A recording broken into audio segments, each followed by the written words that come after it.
नमस्कार दोस्तों, RBSC class 10 का जो सोशल साइंस का पेपर हुआ था उसका हमने आंसर देखा था। उसमें से हमने फर्स्ट और सेकंड का तो हमने पढ़ लिया था। अब चलिए देखते हैं थर्ड के आंसर्स। चलो चलें। थर्ड में पहला प्रश्न है, ब्रेटन वुड्स सम्मेलन किस देश में आयोजित हुआ? इसका उत्तर है अमेरिका। अगला प्रश्न, वर्नाकुलर प्रेस एक्ट से आप क्या समझते हैं? इसका उत्तर होगा 1878 में सरकार को भाषाई प्रेस में छपी रिपोर्ट को सेंसर करने का अधिकार मिल गया। उसे वर्नाक्युलर प्रेस एक्ट कहते हैं। चलिए अगला प्रश्न, गुलामगिरी नामक पुस्तक किसने लिखी? इसका उत्तर है ज्योतिबा फुले। अगला प्रश्न, स्मॉल इज ब्यूटीफुल पुस्तक की जांच कीजिए। ये पुस्तक लिखी थी सुमेशा, जो 1974 में लिखी गई थी। गांधी दर्शन की पुनरावृत्ति इसमें मिलती है। अपने क्षेत्र में चिपको आंदोलन को लागू कीजिए। चिपको आंदोलन वनों का संरक्षण करने के लिए, सामुदायिक वनीकरण के लिए शुरू किया गया। अगला प्रश्न, रबी फसल का विश्लेषण कीजिए। रबी फसल अक्टूबर से दिसंबर के मध्य बोई जाती है और अप्रैल से जून के मध्य काटी जाती है। अगला प्रश्न, लोकतंत्र को आप सबसे बेहतर क्यों मानते हैं? कोई एक कारण बताइए। लोकतंत्र में नागरिकों में समानता को बढ़ावा मिलता है। लोकतंत्र में बहुमत से किसका सम्मान करने की अपेक्षा की जाती है? इसका उत्तर है अल्पमत का। अगला प्रश्न, आपके मतानुसार लोकतंत्र के लिए कोई दो आवश्यक स्थितियां लिखिए। लोकतांत्रिक देश का एक संविधान होता है। दूसरा, लोकतंत्र में नियमित चुनाव होते हैं। अगला प्रश्न, भारत में करेंसी नोट जारी करने वाली संस्था का नाम लिखिए। इसका उत्तर है रिजर्व बैंक ऑफ इंडिया, भारतीय रिजर्व बैंक। अगला प्रश्न, विश्व व्यापार संगठन का प्रमुख ध्येय क्या है? विश्व व्यापार संगठन का उद्देश्य है अंतर्राष्ट्रीय व्यापार को उदार बनाना। अगला प्रश्न, चयन के अधिकार का प्रयोग आप कैसे कर सकते हैं? एक उदाहरण दीजिए। उपभोक्ता अपनी इच्छा और जरूरत के अनुसार वस्तु चुन सकता है। चौथा प्रश्न, जर्मेनिया व मारियान रूपक की तुलना कीजिए। जर्मेनिया, जो जर्मन राष्ट्र का रूपक है, बलूत वृक्ष के पत्तों का मुकुट पहनती है। मारियान, जो फ्रांस राष्ट्र का रूपक है, इसका चिन्ह लाल टोपी, तिरंगा और कलंगी है। अगला प्रश्न, 1929 की महामंदी के कोई दो कारण की व्याख्या कीजिए। कृषि क्षेत्र में अति उत्पादन की समस्या पैदा हो गई। बहुत सारे देशों ने अमेरिका से कर्जा लिया था। जलोढ़ मिट्टी की रासायनिक विशेषताओं और घटकों की पहचान कीजिए।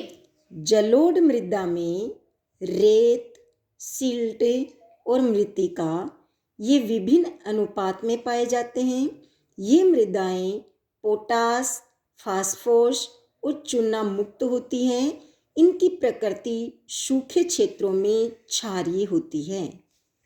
अगला प्रश्न, चित्र की सहायता से वर्षा जल संचयन प्रणाली को पहचान कर उस पर चर्चा कीजिए। यह वर्षा जल संरक्षण की हैंडपंप के माध्यम से पुनर्भरण तकनीकी पर आधारित चित्र दिया गया है। अगला प्रश्न, श्रीलंका में सरकार की नीतियों के कारण शेली व तमिल समुदाय में संबंध खराब हुए। ऐसी कोई दो नीतियां संक्षेप में स्पष्ट कीजिए। पहला, 1956 में सिंगली भाषा को राजभाषा बनाना। दूसरा, बौद्ध मत को संरक्षण व बढ़ावा देना। अगला प्रश्न, 1992 में संविधान संशोधन कर लोकतांत्रिक शासन व्यवस्था में स्थानीय निकायों को कैसे शक्तिशाली एवं प्रभावी बनाया गया? कोई दो प्रावधान बताइए। पहला प्रावधान है कि इसके नियमित चुनाव हो, दूसरा सीटों का आरक्षण। अगला प्रश्न, असंगठित क्षेत्र की कोई दो रोजगार गतिविधियों का उल्लेख कीजिए। पहली, सड़क पर विक्रय करने वाले फल विक्रेता, दूसरा फुटकर मजदूर। अगला प्रश्न, निम्नलिखित तालिका में तीनों क्षेत्रों का सकल घरेलू उत्पाद में योगदान करोड़ों में दिया गया है।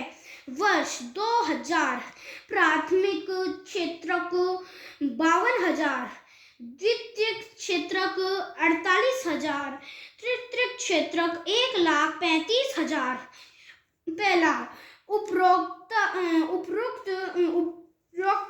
आंकड़ों से वर्ष 2000 में सकल घरेलू उत्पाद की गणना कीजिए। इसका जीडीपी यानी सकल घरेलू उत्पाद, इन तीनों को जोड़ देंगे हम।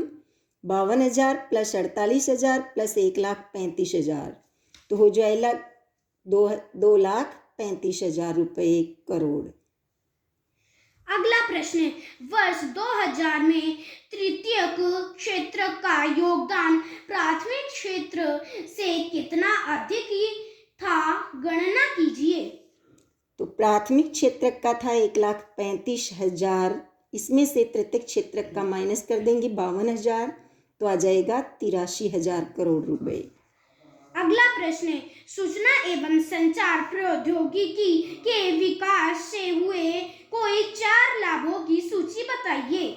इससे विश्व भर में एक दूसरे से सहज संपर्क, दूसरा सूचनाओं का तत्काल संप्रेषण, तीसरा सूचनाओं का प्रेषण अत्यंत कम मूल्य पर संभव होता है, चौथा कंप्यूटर और इंटरनेट से सुलभ जानकारी त्वरित संभव होती है। अगला प्रश्न, आपके अनुसार सरकार हमें कौन कौन सी सार्वजनिक सुविधाएं उपलब्ध करवाती है? कोई दो सुविधाओं का वर्णन कीजिए। फर्स्ट, स्वास्थ्य सेवाएं जैसे अस्पताल, टीकाकरण, संक्रमण, बीमारियों से रोकथाम। दूसरा, शिक्षा सेवाएं उपलब्ध करवाती है जिसमें बालिका शिक्षा, लाइब्रेरी सुविधा, नए सरकारी स्कूल आदि हैं।